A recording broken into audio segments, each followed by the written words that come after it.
এইবাৰ কি কাম নকৰা কৃষকসকলে পিএম কিষাণৰ 20 নম্বৰ কিস্তি লাভৰ পৰা বঞ্চিত হ'ব আৰু এনে কৃষকে কি কাম কৰিলে পিএম কিষাণ সন্মান নিধি যোজনাৰ ধন জুলাই মাহত লাভ কৰিব আজি এই ভিডিঅ'টোৰ জৰিয়তে জানিব পাৰিব।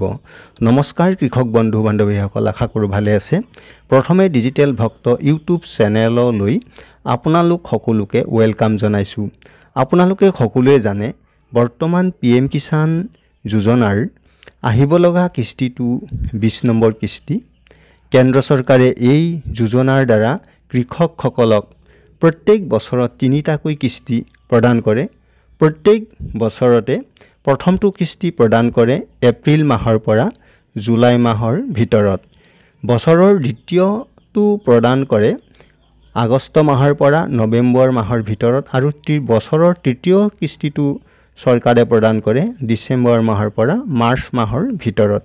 কৃষি আৰু কৃষক মন্ত্ৰালয়ৰ এই গাইডলাইন মতে চাবলৈ গ'লে এইবাৰ পিএম কিষাণৰ 20 নম্বৰ কিস্তি কেন্দ্ৰ চৰকাৰে চলিত জুলাই মাহৰ ভিতৰতে মুকলি কৰিব লাগিব, নহ'লে চৰকাৰী ৱেবছাইটত pmkishan.gov.in সদায় দেখি থকা পেমেণ্টৰ যিটো গাইডলাইন 4 মাহৰ মূৰে মূৰে দিব লাগে, সেই কিস্তিৰ কথাটো মুকলি হোৱা দেখা নাযাব। কৃষক বন্ধু বান্ধৱীসকল, এইবাৰ পিএম কিষাণৰ 20 নম্বৰ কিস্তি জুলাই মাহতে মুকলি কৰিব বুলি আশা কৰা হৈছে মিডিয়া ৰিপৰ্ট মতে। গতিকে যিসকল কৃষকৰ প্ৰফাইলৰ কাম সম্পূৰ্ণ কৰিবলৈ যদি বাকী আছে, তেনে কৃষকে পিএম কিষাণৰ 20 নম্বৰ কিস্তিৰ আগতে সম্পূৰ্ণ কৰি ল'ব লাগিব, নহ'লে পিএম কিষাণৰ 20 নম্বৰ কিস্তিৰ সময়ত কিস্তিৰ ধন লাভৰ পৰা বঞ্চিত হ'ব পাৰে। যদি আপুনি আধাৰ লিংক কৰা নাই, তেন্তে আপোনাৰ কিস্তি বন্ধ হৈ পৰিব পাৰে। ইয়াত কৃষকসকলে তেওঁলোকৰ বেংকলৈ গৈ তেওঁলোকৰ আধাৰ কাৰ্ড বেংক একাউণ্টৰ সৈতে লিংক কৰি ল'ব লাগিব। কিন্তু যিসকল কৃষকে এই কাম সম্পূৰ্ণ নকৰে, তেওঁলোকে কিস্তি লাভৰ পৰা বঞ্চিত হ'ব পাৰে। দ্বিতীয়তে, যিসকল কৃষকে ভূমি পৰীক্ষণৰ কাম কৰা নাই, তেওঁলোকৰ কিস্তিও বন্ধ হৈ পৰিব পাৰে।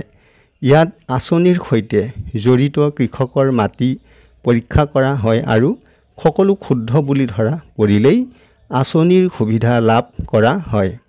কিন্তু যদি আপুনি এই কামটো বা এই কাৰ্যটো সম্পূৰ্ণ নকৰে, তেন্তে আপোনাৰ কিস্তি বন্ধ হৈ পৰিব পাৰে। তৃতীয়তে, যিসকল কৃষকে KYC কৰা নাই, তেওঁলোকৰ কিস্তিও বন্ধ হৈ পৰিব পাৰে। এই কাম কৃষকৰ বাবে প্ৰয়োজনীয়, যিটো আপুনি আপোনাৰ ওচৰৰ CSC চেণ্টাৰ বা কেন্দ্ৰৰ পৰা কৰিব পাৰে।